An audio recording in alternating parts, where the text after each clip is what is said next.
د افغانستان لومړنی پیلوټ څوک و؟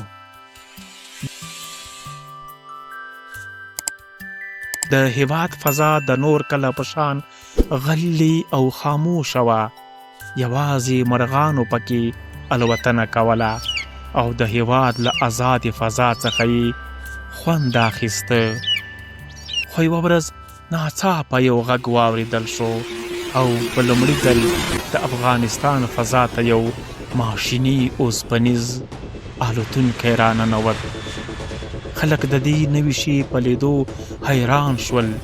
همدا و چې د افغانستان له ځوان پاچا غازي امان الله خان سره هم دا فکر پیدا شو چې باید له دې ټکنالوژۍ ګټه واخیستل شي، ځکه چې دا د وخت اړتیا ده.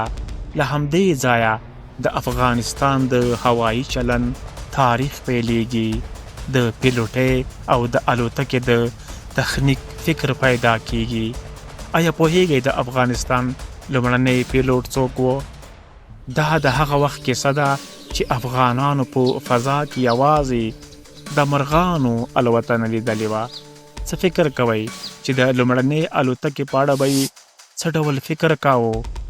نن به تاسې ته د افغانستان د لومړنۍ الوتنې او لومړني پیلوټ کیسه واورو. نو له موږ سره پاتې شئ. د 1298 لمریز کال د غویي یا سور میاشت وه چې بریتانوي الوتکې د افغانستان فضا ته راننوتې.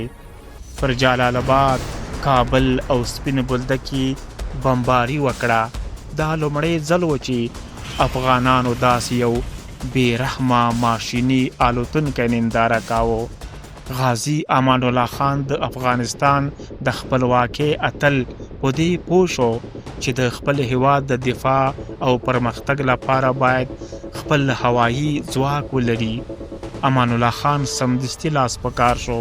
په 1400 لمریز کال کې یې 3 تنه تکړه افسران، جګړن محمد احسان خان، تورن غلام دستگیر خان او تورن محمد هاشم خان ایټالیا هیواد ته ولېږل تر څو د پیلوټۍ، د الوتکو د تخنیک او د کشف په برخو کې زده کړې وکړي.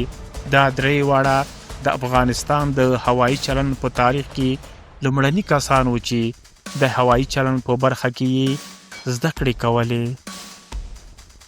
دوی په ایټالیا هیواد کې د شپې او ورځې په سختو تمرینونو بوخت وو. د الوتکې چلولو، تخنیک او کشف په برخو کې زده کړې کولې.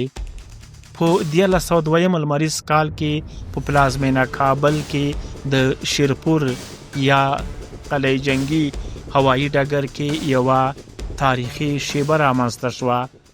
جګړن محمد احسان خان چې ویل کېږي د پلازمینه کابل اوسیدونکی و، لومړنی کس و چې یوه الوتکه د شیرپور په هوایي ډګر کې کېنوله.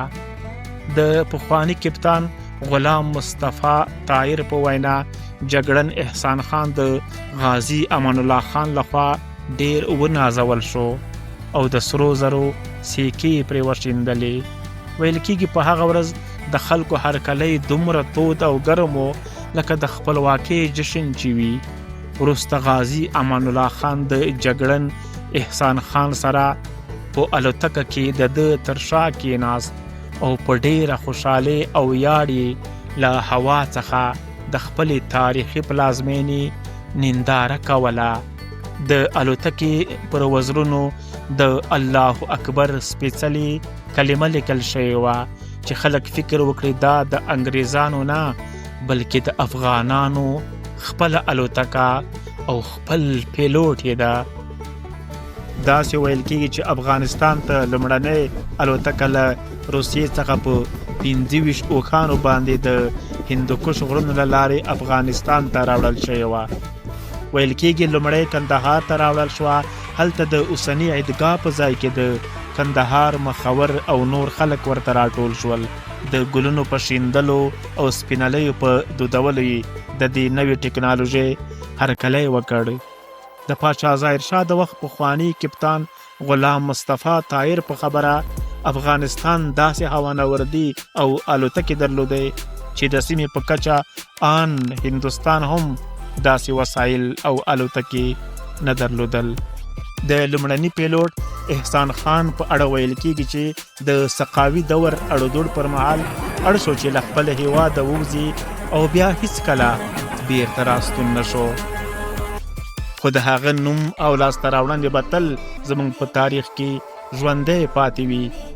هغه موږ ته دا وښوده چې هیڅ ارمان دومره لوی نه دی چې ترلاسه دې نه شي، او موږ باید د وخت سره سم تګ وکړو او له نورو سره باید د علم او ټکنالوژۍ پر مټ ډغرې ووهو.